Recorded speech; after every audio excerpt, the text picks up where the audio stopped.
Aujourd'hui, je vous parle d'un jeu nommé à l'As d'or, c'est For a Crown de Repos Productions.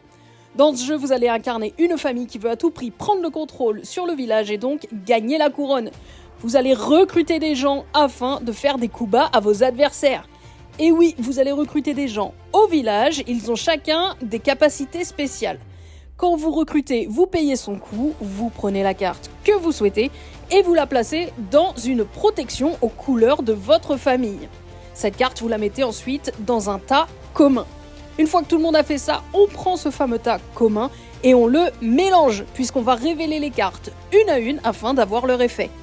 C'est la famille qui a choisi la carte qui va jouer l'effet de cette carte. Ici, gagner une pièce.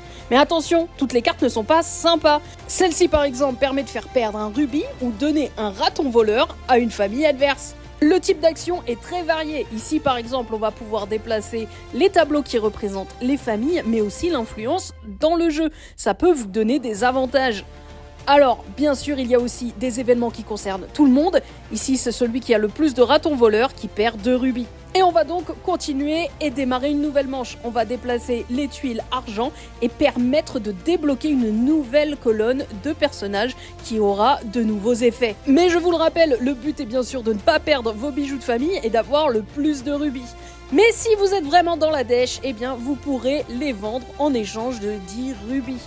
Mais malheureusement, ça risque de sentir mauvais pour vous de famille afin d'essayer de régner. Moi je vous le dis, les rubis, ça fait tout. Quand vous avez fait toutes les manches, vous sortez ce qui reste dans vos coffres pour montrer aux autres familles ce que vous avez et de pouvoir voir qui va gagner.